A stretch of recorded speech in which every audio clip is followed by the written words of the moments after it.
They say every empire has its cracks. Mine began with a phone call from my mother.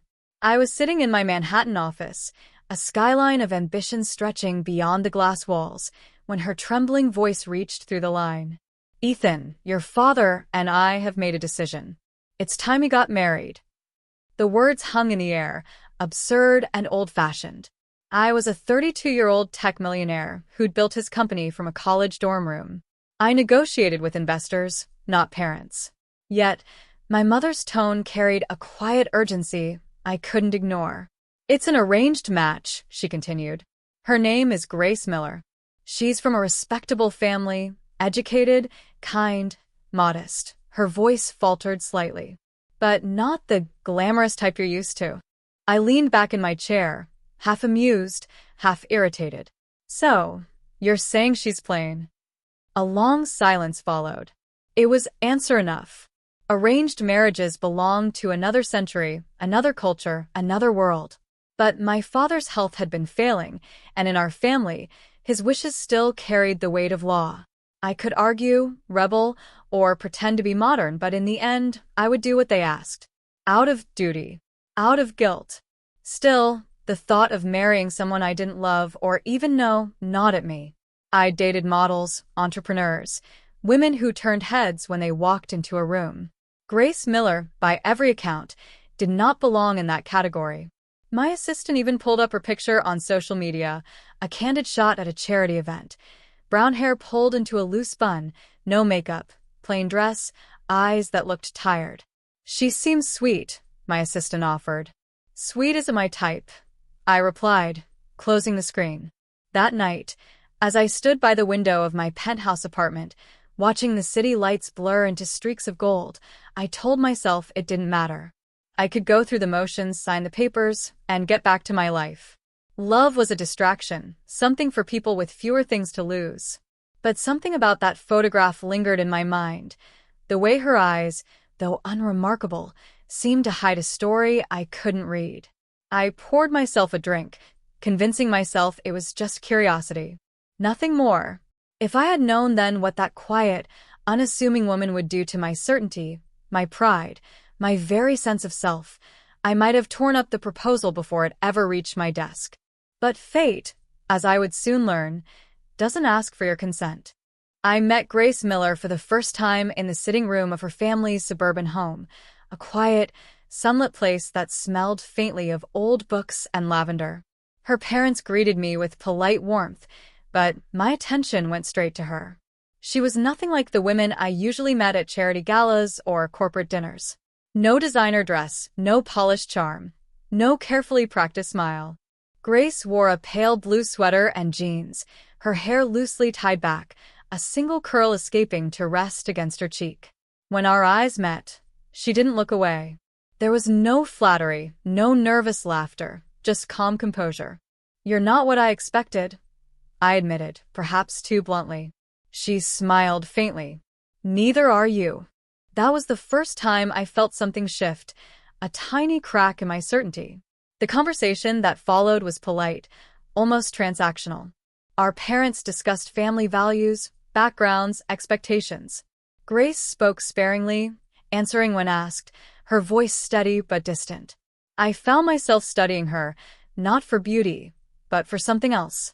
There was a quiet dignity in her restraint, an unspoken awareness that she understood exactly how absurd this situation was, and was handling it better than I was.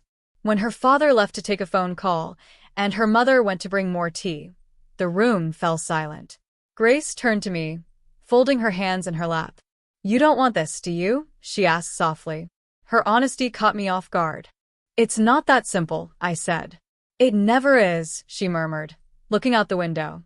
"But it should be." That was all. No accusation, no bitterness, just a quiet statement that left me uncomfortably aware of my own cowardice. On the drive back to the city, her voice replayed in my mind. I should have felt relief. The meeting was over, the expectation fulfilled. Instead, I felt unsettled. Grace Miller wasn't playing. She was just real. And that frightened me more than I cared to admit. That night, my mother called again, eager for my decision. "She's a good woman, Ethan. She'll ground you. Ground me. The phrase stung.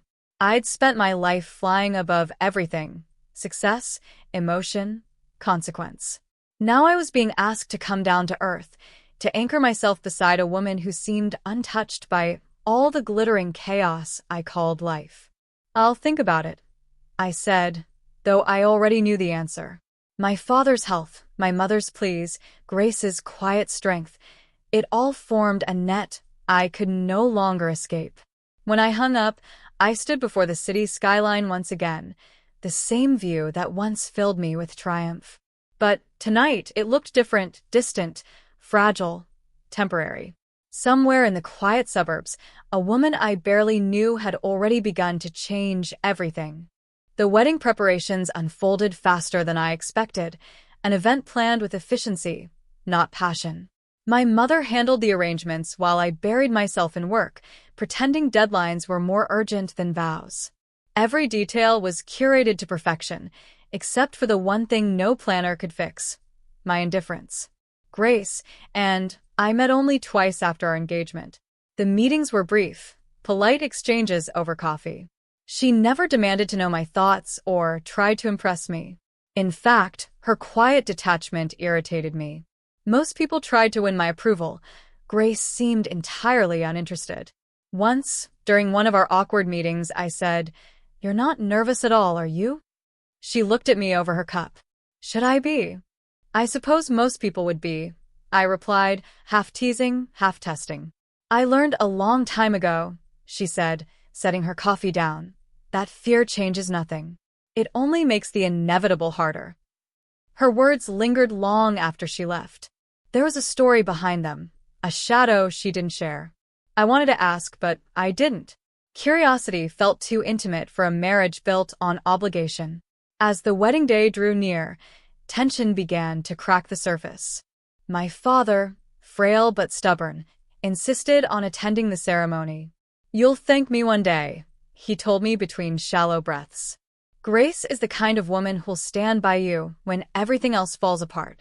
I wanted to argue, to say that I didn't need anyone to stand by me, but when I looked at him, I saw the fear of a man running out of time. So I nodded, swallowing the words that burned my throat. The night before the wedding, I stood alone on my balcony, city lights flickering like stars trapped beneath glass. I tried to imagine my life with her. Our conversations, our silences, the years that might stretch endlessly between them. It all felt unreal, like stepping into a story written for someone else.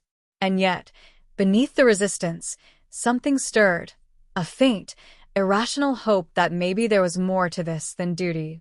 That maybe, against logic, this union could surprise me. I didn't sleep that night. By dawn, I was dressed in a tailored suit, the kind that made photographers chase me at events. But as I stood at the altar, watching the guests murmur and shift in their seats, my heart felt heavier than ever. The music began. Grace entered, veiled and silent, her steps measured and graceful. The crowd turned, whispers rippling through the air. I couldn't see her face clearly, but something about the way she moved, with quiet confidence and poise, drew me in. For the first time, I realized that the woman I had judged from a photograph might not be who I thought she was. And as she came closer, I felt a strange unease, like the ground beneath me was about to shift. The moment Grace lifted her veil, the world seemed to tilt. The woman standing before me was not the plain, timid girl I had imagined. The delicate features I'd once dismissed as ordinary were now illuminated by a quiet, confident beauty that seemed untouched by vanity. Her eyes, clear, steady, and filled with quiet intelligence, met mine with a calm that disarmed me completely. For a brief, unguarded second, I forgot where I was. The music faded, the murmurs of the guests disappeared. All I could hear was the echo of my own disbelief. Grace smiled faintly, as if she could read every thought crossing my mind. And maybe she could. There was something unnervingly perceptive about her gaze, as though she knew exactly how I had judged her and had chosen not to hold it against me. The ceremony went on in a blur of vows and applause, but my thoughts remained trapped in that moment of revelation. I had walked into that church expecting obligation. I walked out with confusion. At the reception, I tried to approach her, to say something, anything that didn't sound foolish. But Grace moved through the room with effortless composure, speaking kindly to guests, smiling when required, never once showing fatigue or discomfort. She carried herself not like someone seeking approval, but like someone who had long stopped needing it. Later, when we were finally alone in the limousine, I broke the silence. "You look different tonight." She glanced at me, amused. "Different from what you expected?" I exhaled, embarrassed. "You could say that." "People always do," she replied softly, turning her gaze to the window. "They expect less from quiet faces." Her words struck harder than I wanted to admit. For the first time, I felt small, diminished by my own arrogance. I wanted to apologize, to say that I had been wrong, but the words wouldn't come. Pride, my oldest companion, still held me hostage. As the car rolled through the city, I found myself watching her reflection in the glass. The streetlights flickered across her face, graceful, serene, untouchable. I had spent years conquering everything money could buy, yet sitting beside her, I felt an unfamiliar sense of inadequacy. When we arrived at the hotel suite arranged for the evening, she paused at the door. "Ethan," she said quietly, her tone neither cold nor kind, just real. "I know you didn't choose this marriage for love. Neither did I. But that doesn't mean it has to be empty." Then she turned away, leaving me in a silence that felt heavier than any accusation. That night, as I lay awake beside her, staring at the ceiling, I realized something unsettling. Grace Miller was not the woman I had pitied. She was the woman who saw through every mask I'd ever worn. And for the first time in years, I didn't know whether to feel humbled or terrified. In the weeks that followed our wedding, silence became both our comfort and our battlefield. Grace and I lived like polite strangers, sharing space, meals, and carefully chosen words. She never demanded affection, never sought validation, never tried to fill the silence that lingered between us. And somehow, that quiet restraint made her impossible to ignore. At first, I told myself I was merely curious. I watched her from a distance, the way she spent her mornings tending to the small rooftop garden, her evenings reading by the fire with a soft lamp glow tracing her features. She was gentle, but never fragile, reserved, but never cold. There was a calmness in her presence that unsettled the storm inside me. One evening, I came home late from work, my head pounding from negotiations that had gone nowhere. I expected darkness and solitude, but instead found Grace sitting on the couch, sketchbook open on her lap. She looked up, surprised but unbothered. "I didn't know you drew," I said, loosening my tie.